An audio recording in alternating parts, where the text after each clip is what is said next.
গত 2 বছর আগে সাগরাইলে কীর্তন করতে এসেছিলাম জানেন, রাত্রি 11টায় আসর দিয়েছিল, 12:30টার সময় পুলিশ এসে গেছে একবারে মঞ্চের সামনে। স্যার এসে আমায় বলছে যারা শুনছে এগুলো না হলে নির্বোধ, যে কমিটি কীর্তন করাচ্ছে তার না হলে বিবেক নাই, আপনি যে গাইছেন আপনার বোধ নেই। তাহলে কেন 12:30টার সময় মাইক চলছে কেন? তাহলে স্যার হরিনামের মাইকের কদ্দূর আর যায়? বলে আপনাদের মন্ডল পাড়া থেকে 20 বার ফোন গেছে, তাই জন্য এসেছি। হিন্দু পাড়ার হরিনামের মাইক ফোন করছে মন্ডল পাড়ার লোক, বলে মাইক বন্ধ করো। আর পাশের বাড়িতে ঝগড়া হলে বলে বেশি করে জোরে কর, শুনতে পাইনি। ঝগড়া শুনবে, হরিনাম শুনবেন। মানুষ ভালো থাকবে কি করে? যখন মুসলমান ভাইদের জলসা হয় তাহলে মাইকটা আমাদের দিকে জোরে চালিয়ে যেন কান পর্যন্ত চলে যায়। মনে রাখবেন, ধর্মের উন্নতি এমনি এমনি হয় না। আমি আজ পর্যন্ত কোনো মুসলমানকে দেখিনি যে মুসলমান ঈদের দিনে মসজিদের বাইরে ডিজে গান বাজিয়ে নাচছে। আমি আজ পর্যন্ত কোনো খ্রিস্টানকে দেখিনি যে খ্রিস্টান বাড়ির ছেলে হয়ে যীশু খ্রিস্টের জন্মদিনে মদ মাংস খেয়ে নাচে। আমি হিন্দুকে দেখেছি মা কালীর বিসর্জনের দিন মাকে টলিতে তুলে দিয়ে চিৎকার করে বলে ঠাকুর থাকবে কতক্ষণ, ঠাকুর যাবে বিসর্জন। এ কেমন ছেলে মাকে বিদায় দিচ্ছে মদ খেয়ে? হ্যাঁ, কেন বলছি জানেন? মনে রাখবেন, হিন্দু বাড়িতে থেকে যারা হিন্দুদের বদনাম করে তাদেরকে নিয়ে আমার একটু ডাউট আছে, একটু সমস্যা আছে আর কি। মানে আমি ঠিক বুঝতে পারছি নি ওটা দলিলের ডিস্টার্ব না রেকর্ডের ডিস্টার্ব। দুটো জায়গার একটা কোনো গন্ডগোল তো আছেই, মানে তো ঠিক হয়ে যাওয়ার কথা। হ্যাঁ, একটা কোনো ত্রুটি তো বেরোবে। একটা রাজা তার আশ্রমে একটা কুকুর পুষেছিল, কুকুরের স্বভাব কি সবকিছুতে গিয়ে মুখ দিয়ে দেয়, পূজার ফুল, পূজার ফল, পূজার যা কিছু। আর মুনি গিয়ে কুকুরটার কাছে দাঁড়িয়ে বলে কুকুরটা তো বড্ড জ্বালাতন করছে আমায়, সবকিছুতে মুখ দিয়ে দিচ্ছে। মুনি কি করেছিল জানেন? কমণ্ডল থেকে জল নিয়ে কুকুরটার গায়ে ছড়িয়ে দিয়ে বলেছিল সুন্দরী একটা মেয়ে হয়ে যাও। এবার মেয়ে হয়ে গেছে, ঘুর ঘুর করে ঘুরে বেড়াচ্ছে আশ্রমের চারদিক দিয়ে। ওই রাজ্যের রাজার ছেলে সে গিয়েছিল বনে শিকার করতে, গিয়ে দেখছে সুন্দরী একটা মেয়ে ঘুরছে। বাড়িতে এসে সোজা বাবাকে বলে দিয়েছে, বাবা আমার ওই মুনি ঋষির যে মেয়েটা আশ্রমে আছে ওকে বিয়ে করে বাড়িতে বৌমা আনতে চাই। বাবা বলে তুই আমার একটা ছেলে, বউ চেয়েছিস দেবনি? মুনির সঙ্গে কোনো কথা নেই, সোজা গিয়ে মেয়েকে তুলে নিয়ে চলে এসছে, বিয়ে বৌমা করে বাড়িতে রেখেছে। আশ্চর্য কি জানেন? বিয়ের পরের দিন থেকে মানে ফুলসজ্জার দিন থেকে রাজামশাই লক্ষ্য করছে তার একটা করে এক জোড়া চামড়ার জুতোর থেকে একটা করে জুতো গায়েব হয়ে যাচ্ছে। রাজা চিন্তায় পড়ে গেছে, চোর যদি চুরি করে সে তো জোড়া চুরি করবে, একটা চুরি করছে কেন? আজ আমি ঘুমাবো নি, জেগে থাকবো। জেগে শুয়ে মটকা মেরে পড়ে আছে, রাত্রিবেলা এসে দেখছে বৌমা ঘুম থেকে উঠে এসে জুতো চিবিয়ে খাচ্ছে। হাত ধরে নিয়েছে, দলিলের দোষ না রেকর্ডের দোষ জানতে হবে আমায়। হাত ধরে সোজা মুনির কাছে নিয়ে গেছে, কেমন মেয়ের জন্ম দিয়েছেন, জুতো খায়। মুনিকে বলছে, মুনি বলে আপনি তো আমার কথা শোনেননি, ও আমার মেয়ে নয় কুকুর ছিল, সবকিছু জীব দিয়ে চাটা দিত বলে ওকে আমি কমণ্ডল থেকে জল নিয়ে মানুষ করে দিয়েছি, কিন্তু চাটা অভ্যাসটা যায়নি। মানুষ হলে কি হবে? খাচ্ছে জুতো। যারা হিন্দু ঘরে থেকে হিন্দুত্বের বদনাম করে, হিন্দুদেরকে অপমান করে, ওরা গত জীবনে ছিল, এ জীবনে মানুষ চাটা স্বভাবটা যায়নি, চাটছে। যেইখানে পাবে সেইখানে চাটবে, বেশি চেটো না, বেশি চাটলে মুখের স্বাদ চলে যাবে। মনে রাখবে সব সময়ের জন্য মা স্বয়ং জগন্নাথ দেব মায়ের হাত ধরে জগন্নাথ দেখতে নিয়ে যাচ্ছে।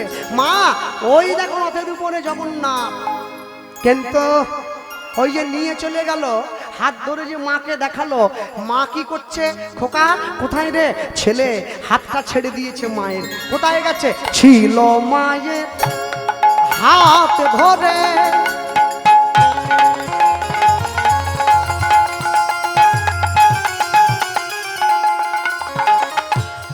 সেই ছেলে গেল সেই ছেলে গেল রথের উপর, নিতাই গৌর হরি বল।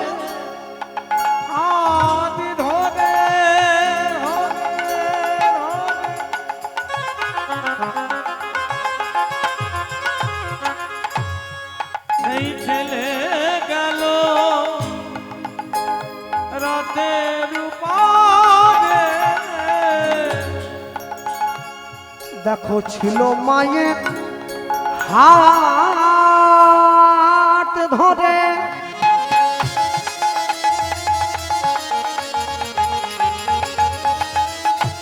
সেই ছেলে গেল, সেই ছেলে গেল রথের উপরে। বলেছিল মায়ের হাত ধরে,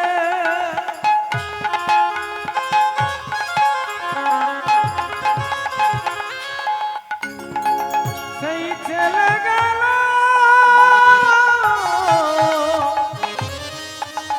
রথের উপরে। বলি জয় জগন্নাথ নাম হইল, জয় জগন্নাথ নামে হইল, মায়ের জগন্নাথ চরণে ঠাঁই হলো, জয় জগন্নাথ নামে হলো, মায়ের জগন্নাথ চরণে ঠাঁই হলো, জয় জগন্নাথ নামে হলো, মায়ের জগন্নাথ চরণে ঠাঁই হল। এবার বদন ভরে হরি বল, তাই গৌর হরি বল। জয় জগন্নাথ নাম হলো, জয় জগন্নাথ নামে হলো, জয় জগন্নাথ নাম হলো, জয় জগন্নাথ নামে হলো। মায়ের তো জগন্নাথ চরণে ঠাঁই হয়ে গেল, ছেলেটার কি অবস্থা? ছেড়ে গেলে চলে না, গাছের জালে আটকে গিয়েছে। ও মায়েরা, ছেলে মেয়ে জন্মাবার পরে মুখে কি দেয় গো? নিম পাতা রস। কি দেয়? আগে মধু, মধু, হ্যাঁ ঠিক বলেছো। তবে যদি সেই মধুতে ভেজাল থাকে, তোমাদের বাড়ির ছেলে মেয়েরা মধু খেয়ে তোমাদের দেখাবে জাদু। মধু খেয়ে ভগবান তো ছেলেটা গাছের ডালে আশ্রয় দিয়ে দিয়েছে, ওকে খেতে দিতে হবে। কি দেবে? যেইখানে আটকে গিয়েছিল ওই সোজা মধু চক্র, বৃক্ষ ডালে লীলাময় লীলাময়,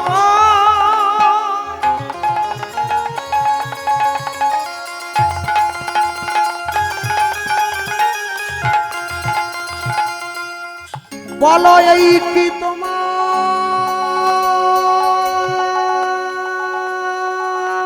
তোমার লীলা?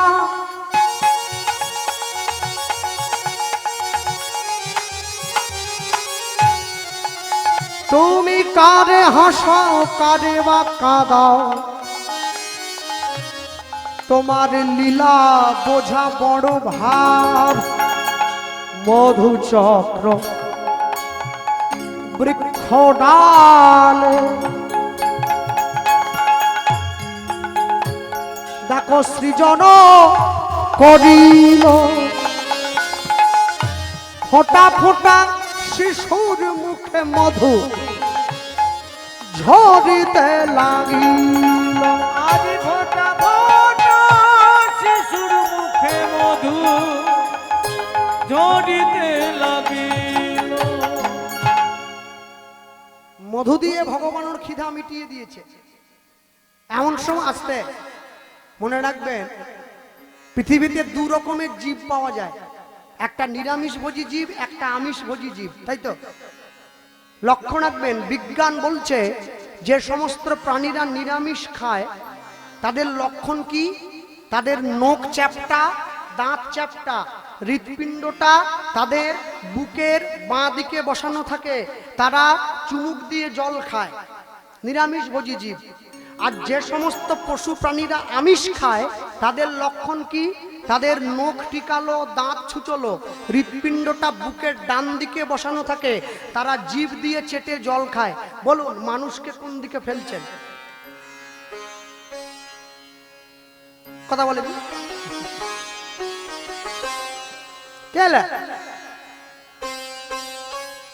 শ্বেত পাথরের মূর্তির সামনে বসে গান গাইছি নাকি? মানুষকে কোন দিকে ফেলছেন? বলে কোন দিকে ফেলবো তো কনফিউজ হয়ে গেছি। মানুষ তো কিছুই ভাত দিচ্ছে নি, ছুঁচো, টিকটিকি, গিরগিটি, আরশোলার চাটনি, টিকটিকির লেজ ভাজা, ক্যাংড়া বিচের ঝোল সব খাচ্ছে। সাপ, ব্যাঙ, ইঁদুর, গরু, কুকুর কিচ্ছু বাদ দেয়নি, এক পাশ থেকে সব খাচ্ছে। কদিন পরে দেখবেন মানুষ মানুষের মাংস কামড়ে খাচ্ছে। বলে হবেনি কিছু, দা কামড়াও একসঙ্গে। এতদিন পর্যন্ত ভেবেছিলাম কাক সবার মাংস খায়, কাকের মাংস কেউ খায় না, তিতো লাগে। কালকে ফেসবুকে ভিডিও দেখছি তাও খাচ্ছে। এই হচ্ছে কলিকাল। কদিন পরে দেখবেন শিয়ালে চাটছে বাঘের গাল। এ বড় যন্ত্রণা। মানুষ হচ্ছে নিরামিষভোজী জীবেদের মধ্যে শ্রেষ্ঠ জীব, সব থেকে শ্রেষ্ঠ।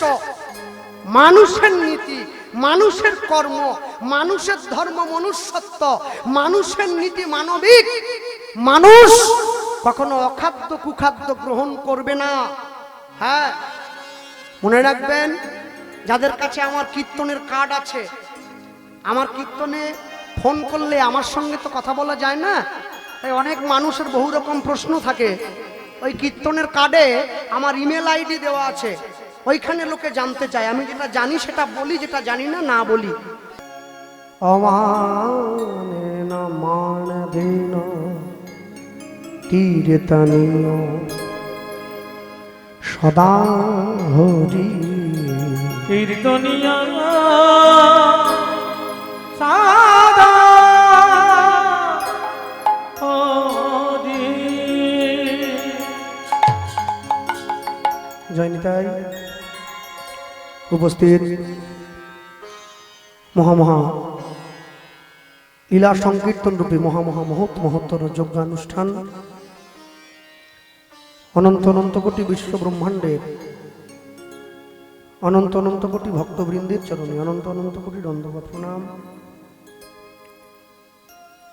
যাদের সুতীব্র লালসায়, ঐকান্তিক প্রচেষ্টায় আজকের এই মহতি মহৎ হরিবাসর, সেই হরিবাসর কমিটির যারা উদ্যোক্তা, যারা আয়োজনকারী এবং এই কমিটির যারা সদস্যবৃন্দ রয়েছেন, তাদের সকলকে যথাযোগ্য স্থানে সম্মান এবং শ্রদ্ধা জ্ঞাপন করলাম। আজ থেকে 538 বৎসর পূর্বে কলিকালের মাটিতে শ্রীকৃষ্ণ চৈতন্য মহাপ্রভুর শুভ আবির্ভাব। মানুষের দরজায়, মানুষের সাজে, মানুষের বেশে ভগবান গিয়ে দাঁড়ালেন মানুষের মাঝে। জীব নিত্য কৃষ্ণ দাস ইহা ভুলি গেল, মায়া পিশাচি জীবের গলেতে বান্ধিল। কৃষ্ণ নাম কর জীব, আর সব মিছে, পলাইবার পথ নাই, দেখো জম আছে পিছে। নিতাই গৌর প্রেমানন্দ হরি বল হরি বল। তা আমি সবার আগে বলবো, এই যে কমিটির ছেলেরা যারা আজকে কীর্তনের আয়োজনটা করেছে হনুমান পুজোকে কেন্দ্র করে, তো ওদের এই যে শুভ বুদ্ধি যে হনুমান পূজাকে কেন্দ্র করে আমরা হরিনাম দেব, এর জন্য ওদেরকে আমি বিশেষভাবে ধন্যবাদ জানিয়ে ছোট করব না। আমি এইটাই বলবো, যত কমিটি আছে যারা কালী পুজো করায়, শীতলা পুজো করায়, মনসা পুজো করায়, তাদের সকলের এই রকম শুভ বুদ্ধি জেগে উঠুক, কারণ সমাজে এইটা খুব দরকার বলে এটা আমি মনে করি। কেন যত দিন যাচ্ছে কোথাও যেন মনে হচ্ছে আমরা আস্তে আস্তে করে পিছিয়ে পড়ছি সকলের থেকে। দেখবেন সর্বক্ষেত্রে সব জায়গায় গিয়ে মানুষ মানুষের সঙ্গে দেখা হলে, সেটা গ্রামের মানুষ হোক কিংবা বাইরের মানুষ হোক, একে অপরের সঙ্গে দেখা হলে, এমনকি আমার সঙ্গে যদি সকালবেলা আপনার দেখা হয়, 1 বছর পরেও যদি কোনো জায়গায় কীর্তনে গিয়ে কারোর সঙ্গে দেখা হয়, মানুষ প্রথমে একটা প্রশ্ন দিয়ে শুরু করে। প্রথম কথাটা হচ্ছে, দাদা ভালো আছেন তো? এটা বলে কেন? এটা সৌজন্য বোধ। তাহলে একদিকের লোক যদি বলে দাদা ভালো আছেন, অপর প্রান্তের লোকটা ঘুরে সেই মানুষটাকে উত্তর দেয় হ্যাঁ ভালো আছি। কিন্তু যে জিজ্ঞাসা করছে দাদা ভালো আছেন তো, সে ভালো নেই। আর যাকে জিজ্ঞাসা করছে দাদা ভালো আছেন তো, সেও ভালো নেই। কিন্তু দুজনে একে অপরকে বলছে হ্যাঁ ভালো আছি। তাহলে বলছে কেন? বলছে এটা মানবিক সৌজন্য বোধ রক্ষার জন্য বলা হচ্ছে। ঠিক যেমন ভাবে ভালো আছি শব্দটার প্রয়োগ করলে মানবিক সৌজন্য রক্ষা হয়, তেমনি হরিনাম সংকীর্তন হলে সামাজিক সৌজন্য রক্ষা হয়। কেননা ধর্মের বেশে মোহজারে এসে ধরে, অন্ধ সেজন মরে আর শুধু মানে। এটা কাজী নজরুল ইসলামের কথা। ধর্ম মানে হচ্ছে মানুষকে বিভ্রান্ত করে দেওয়ার জন্য নয়। ধর্ম মানে হচ্ছে ধৃ ধাতু মন প্রত্যয়, তাকে ধর্ম বলে বলা হয়। ধর্ম 3টে জিনিসের উপর দাঁড়িয়ে থাকে, একটা ধর্মীয় দর্শন, একটা ধর্মীয় সাহিত্য, একটা ধর্মীয় সংস্কৃতি। 3টে জিনিস মনে রাখবেন, ধর্মীয় দর্শন, ধর্মীয় সাহিত্য, ধর্মীয় সংস্কৃতি।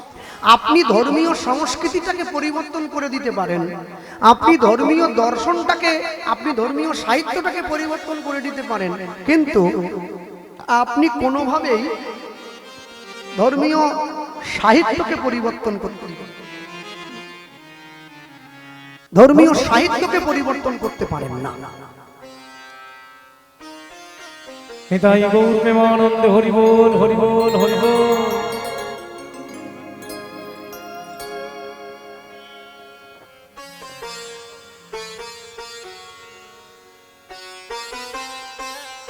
তা আমি সবার আগে বলতে গিয়ে বলবো, প্রণমহ কলিযুগ সর্বযুগ সার। এক এক করে 3টে যুগ চলে গিয়েছে, সত্য ত্রেতা দাপর। আমরা 4 নম্বর যুগে বাস করছি। এই যুগটার নাম হচ্ছে কলিযুগ। কিন্তু কলিযুগকে প্রণাম করছি কেন? প্রণাম করলাম একবার তাকিয়ে দেখুন। প্রণমহ কলিযুগ, আমি যে কলিযুগকে প্রণাম করছি, কলিযুগের একটাও কোনো ভালো গুণ নেই প্রণাম করার মতো। কলিযুগের মানুষ অনাচারী, ব্যভিচারী, কুলাচারী, ভ্রষ্টাচারী, মিথ্যাচারী, ব্যবসায়ীরা দুর্নীতিগ্রস্ত, ব্যবসায় ভেজাল দেয়। সব থেকে বড় কথা হচ্ছে কলিযুগের মায়েরা মাথার চুল বাজারে বিক্রি করে। শাস্ত্রে বলা হলো নারী জাতির কেশেতেই বেশ। সে যদি তার নিজের মাথার চুল সমাজে বিক্রি করে দেয়, তাহলে সমাজের কোনোদিন উন্নতি হবে না, সমাজ ব্যবস্থা আস্তে আস্তে বিক্রি হয়ে যাবে। তারপরেও কলিযুগকে প্রণাম হচ্ছে কেন? একটা কারণের জন্য। ধন্য কলিযুগ, ধন্য অবতীর্ণ শ্রীচৈতন্য। মানুষের হৃদয়ে দাঁড়িয়ে আমি অচৈতন্য, তিনি শ্রীচৈতন্য। তিনি এসেছেন চেতনা দান করার জন্যে মানুষের মাঝখানে। বৈষ্ণব মহাজন লিখছেন, দূরমতি অতি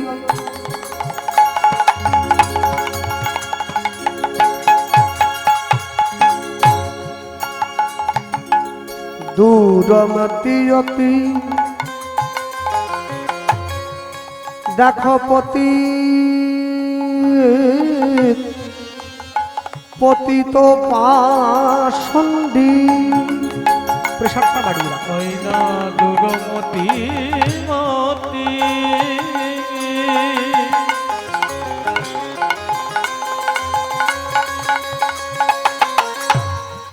পতিত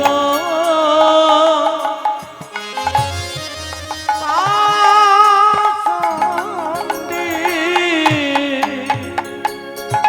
দেখো দুরমতি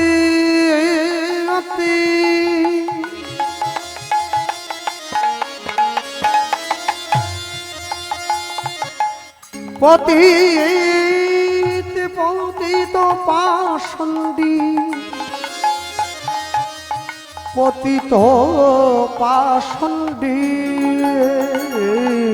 দুরমতি অতি পতিত পাষণ্ডী। নানা প্রাণে না প্রাণে না প্রাণে না মারিল কারে। ওই না দুরমতি,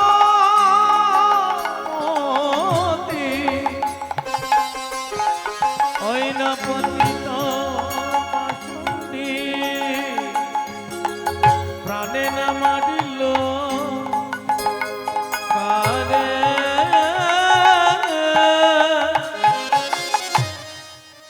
কাউকে প্রাণে মারেনি।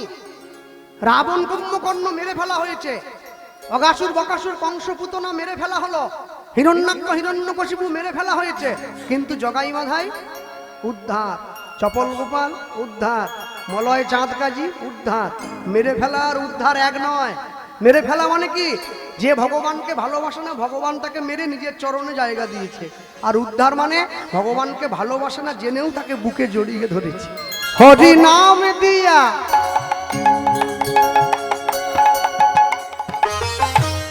হরি নাম দিয়া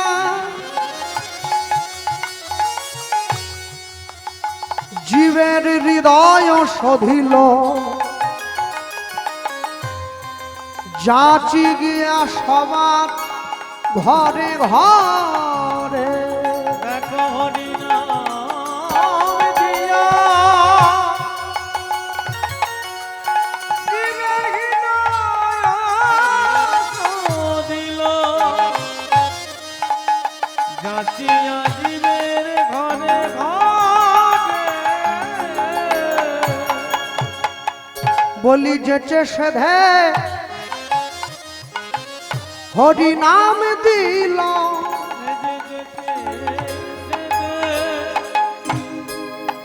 হরি নাম দিল। দেখো যেচে সেধে হরি নাম দিল। হরি নাম দিল। ওই যে কাউকে বাকি রাখলো না গো,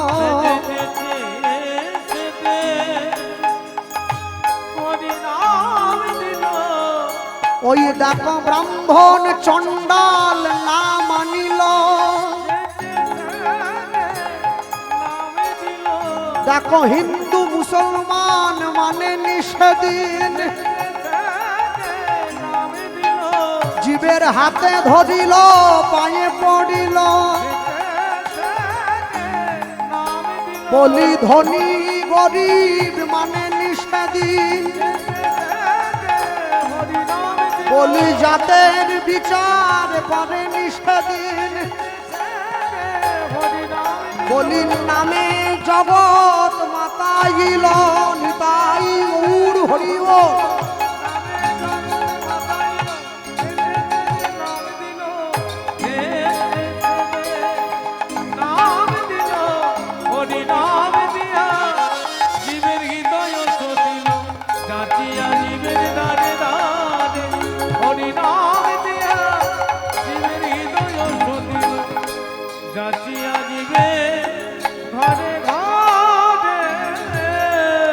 যারা প্রকৃত ধার্মিক ব্যক্তি হয় তারা কোনোদিন ধর্ম নিয়ে অপরের সঙ্গে মারামারি করতে যায় না।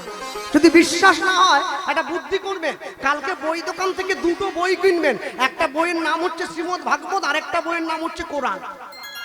কোরআন আর ভাগবত পাশাপাশি রেখে দেবেন। একদিন, দুদিন, 3 দিন, 4 দিন, 1 সপ্তাহ, 1 মাস, 1 মাস যদি দুটো বইকে পাশাপাশি রেখে দেন, দুটো বই কোনোদিন কারো ঘাড়ে চড়ে বসবে না যে তুই বড় না আমি বড়। কোরআন আর ভাগবত কেউ কারোর সঙ্গে মারপিট করে না, কিন্তু কোরআন আর ভাগবত যারা পড়ে তারা একে অপরের সঙ্গে মারপিট করে। এটা হচ্ছে সব থেকে বড় দুর্বলতা। এই জায়গাটা রাখা যাবে না, মনে রাখবেন। যতদিন পর্যন্ত এক সংহতিতে মানুষ বাধা না হবে, মানুষ যদি এক আসনে এসে না দাঁড়ায়, মানুষ যদি না বোঝে যে আমি হিন্দু হয়েছি, ব্রাহ্মণ, চণ্ডাল, ক্ষত্রিয়, মুসলমান, নমশূদ্র, আমি যেই হই না কেন, তাঁতি, কামার, বাউরি যেই হই, আমি সবার আগে আমার পরিচয়, আমার ধর্ম সনাতন, আমার জাতি হিন্দু, আমার পদবী মণ্ডল। আমি নমশূদ্র হই চাই কায়স্থ, ওটা পরে হবে। একতা যদি বিনষ্ট হয়ে যায়, সমাজ কোনোদিন ঠিক থাকতে পারে না। যার জন্য হরিনামের আয়োজন করা হয়েছে, ছেঁড়া চট পেতে দেওয়া হয়েছে। এখানে চেয়ারের ব্যবস্থা নেই, সবার জন্য চটে, আপনিও যা আমিও তা। আপনি ব্রাহ্মণ হলেও চটে বসবেন, আমি নমশূদ্র হলেও চটে বসবো। কেন? নানা ভাষা, নানা মত, নানা পরিধান, বিবিধের মাঝে দেখো মিলন মহান। আপনি যদি নিজের ঐক্য নিজে বিনষ্ট করেন, সে দায়িত্ব তো অন্য কারো নয়। সবার আগে মনে রাখবেন, পৃথিবীর মাটিতে দাঁড়িয়ে যারা নিজের ধর্মকে ছোট করে, তারা কোনোদিন সেই ধর্মের মানুষ হতে পারে না। আমার কথাটা অপরাধ নিয়েন না আপনি। আজকে ইউটিউব চ্যানেলগুলো যারা এসেছে, ভিডিও করছে, রেকর্ডিং করছে, ওরা ছাড়বে। আপনারা দেখবেন, এই যে কথা বলছি, আমি তো অন্য ধর্মের কেউ নয়, এখানে লেখা আছে দেখুন। যারা হিন্দু তারা কীর্তন শুনছে, আর যে হিন্দু সে গাইছে। তাহলে যারা ইউটিউব রেকর্ডিং করে ছাড়ছে, এটা তো কোনো মুসলমানের চ্যানেল নয়, হিন্দুদের চ্যানেল। তো ওরা ছেড়েছে, আর শোনে কারা বলুন তো? হিন্দুদের কীর্তন মুসলমানরা শোনে না, এটা হিন্দুরাই শোনে, তাই তো? এবার কীর্তনটা শোনার পরে যে ইউটিউব চ্যানেলে কীর্তনটা আপলোড করা হয়, ওইখানে গিয়ে দেখবেন কত বাজে বাজে কমেন্ট করে। ওটা অন্য কোনো লোক নয়, ওটা হিন্দুরাই করছে। আজ পর্যন্ত দেখেছেন মুসলমানদের নামাজের যেখানে ইউটিউব করে ভিডিও ছাড়া হয়, ওখানে কমেন্টে গিয়ে দেখবেন কোনো মুসলমান খারাপ কমেন্ট করে না। ভালো লাগুক আর খারাপ লাগুক, তারা সব সময় ভালোটাই বলে। এটা হচ্ছে আমাদের বড় দুর্বলতা। আমরা আমাদের সূচের মতো ছোট ফুটোটা একটা বড় চোঙ বসিয়ে দিয়েছি, যেন সেখান দিয়ে বাইরের জলটা ভালো করে চলে আসতে পারে। অপরকে দোষ দিয়ে কি করবেন? নিজের পায়ের তলায় তো মাটি নেই, এটাই তো নরম। কাদার উপরে দাঁড়িয়ে কি শক্ত মাটিতে যুদ্ধ করা যায় নাকি? আপনি নিজে বসে যাবেন যে কাদায় দাঁড়িয়ে আছেন। সবার আগে এই জিনিসটাকে বন্ধ করতে হবে। আপনি না বুঝে না শুনে একটা বাজে মন্তব্য ইউটিউবে করে দিলেন, ওটা গোটা বিশ্ব দেখছে। আগে নিজের জায়গাটা ঠিক করুন। কাকে লিখছি, কেন লিখছি, কি জন্য লিখছি? কেন? বাবা সারা জীবনের পরিশ্রম দিয়ে তার ছেলে মেয়েকে মানুষ করে, কোনোদিনের জন্য নিজের ছেলেকে মাটিতে নামিয়ে রাখেনি। কেন? আমার ছেলের গায়ে ধুলো লেগে যাবে। কোলের মধ্যে করে কাঁধে বসিয়ে ঘুরেছে। সেই ছেলে বড় হয়ে বিয়ে করে এনে ফেসবুকে স্ট্যাটাস দিয়েছে, my wife is my life, আমার বউ আমার জীবন। বাপ বলছে, তাহলে আমার আর কি দরকার ছিল? তোর বউ যদি তোর জীবন হবে। মনে রাখবে, সবার আগে ভাবিয়া করিও কাজ, করিয়া ভাবিও না। হ্যাঁ, বিদ্যাসাগরের লেখাটা পড়েননি আপনারা? গোপাল বড় সুবোধ ছেলে, রাম সদা সত্য কথা বলে। আরে এই রাম মানে রামায়ণের রাম নয়, রামের নাম বলা হয়েছে। রাম নামে কোনো একটা ছেলে উদাহরণ দেওয়া হয়েছে। তারপরে বিদ্যাসাগর লিখেছেন, রহিম গরু নিয়ে মাঠে যায়। এখন রহিম কাদের বাড়ির ছেলে? তারা বলছে আমাদের বাড়ির ছেলেকে ছোট করেছে। না না, বিদ্যাসাগর কাউকে ছোট করার জন্য লেখেনি, সে লিখে দিয়েছে শিক্ষা লাভের জন্য। আপনি যদি সেখান থেকে ভুল বের করে আনেন, সেটা আপনার দুর্বলতা, বিদ্যাসাগরের নয়। সবাই নাম নিল, একজনা বাদ পড়লো। সে কে? বৈষ্ণব মহাজন পদকর্তা। তিনি বলছেন, এতিন ভুবন আনন্দে ভরিল, উঠিল মঙ্গল সলুধ্বনি। হরিবল।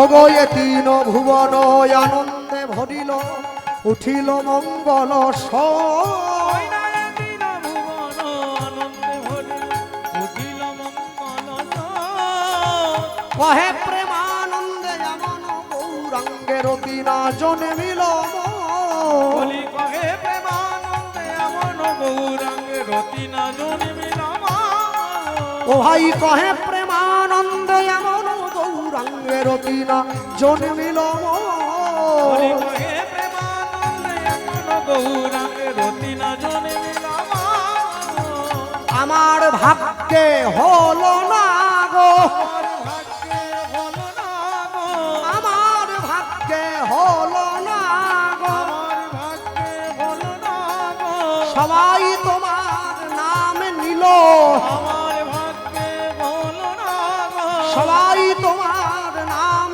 নিল আমি পতিত পড়ে রইলাম তাই উড় হরিব আমি পতিত পড়ে রইলাম আমার ভাগ্যে হলো না গো কহে প্রেমানন্দে এমন গৌরাঙ্গ রতি না জন্মিল কহে প্রেমানন্দে এমন গৌরাঙ্গ রতি না জন্মিল এ তিন ভুবন আনন্দে ভরিল উঠিল মঙ্গল উঠিল মঙ্গল কহে প্রেমানন্দে এমন গৌরাঙ্গে রতিনা জন্মিল ওই না রতি রতি না জন্মিল ছোট্ট করে গৌরচন্দ্রিকা শুনলাম লীলা মাধুর্য প্রবেশ করি যা বল এই জায়গায় বলতে গিয়ে আমি সবার আগে বলবো আমি কিছুদিন আগে সামনে এসেছিলাম ওই যে এসেছে হ্যাঁ এই হাত তুলছি 3-4 কিলোমিটার দূর থেকে এসেছে তা আমি সবার আগে আপনাদের এখানে প্রথম এলাম আগে আসা হয়নি এসেছিলাম 5-6 বছর আগে একবার 2 বছর আগে আচ্ছা লকডাউনের আগে বোধ হয় আচ্ছা তো আমি সবার আগে বলতে গিয়ে বলবো আমাদের যেখান থেকে আমরা এসেছি আমাদের ওই জেলাটার নাম হচ্ছে পশ্চিম মেদিনীপুর আমার বাড়ি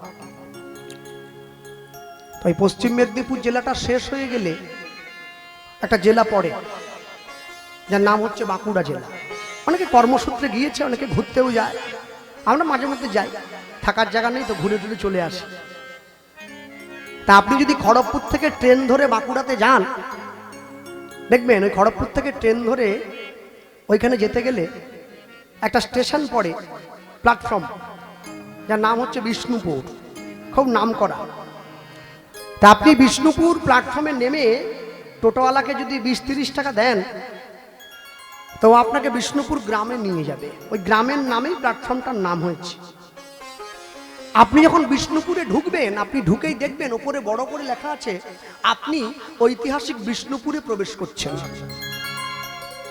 আর আপনি গ্রামের মধ্যে ঢুকেই দেখবেন রাস্তার দুদিকে মায়েরা বসে আছে গ্রামের মেয়ে বউরা পোড়া মাটির তৈরি জিনিস বিক্রি করছে ওরা ওগুলো বিক্রি করে সংসার চালায় ওটা ওদের জীবিকা আর এই বিষ্ণুপুরে আরেকটা জিনিস খুব বিখ্যাত আছে সেটা হচ্ছে এই বিষ্ণুপুরের কুলদেবতা যে হচ্ছে মদন মোহন আজকে আপনাদের যে হনুমান মন্দির তৈরি হয়েছে হনুমানজির বিগ্রহ যে প্রতিষ্ঠা হলো এই হনুমানজিকে দেখবেন প্রতি বছর অনুষ্ঠানের আগে রং করতে হয় নতুন করে সাজাতে হয় কেন গায়ের রংটা চটে যায় 1 বছর রোদ জল লাগে তো কিন্তু এই বিষ্ণুপুরে যে মদন মোহন বসে আছে আসনে সিংহাসনে আজকে 400 বছর ধরে একই আসনে একইভাবে বসে আছে তাকে রঙও করা হয়নি সাজানো হয়নি এটাই হচ্ছে আশ্চর্য আপনি কালকে সকালে গিয়ে যদি দেখেন না দেখলে মনে হবে যেন এইমাত্র বাজার থেকে কিনে এনে কেউ বসিয়ে দিয়েছে এই হচ্ছে সনাতন ধর্মের দেবদেবী এখানে সাক্ষাৎ এখানে ভগবান বলে না যে আমি যাব না আমার দূতকে পাঠিয়ে দিচ্ছি ভগবান নিজে চলে আসে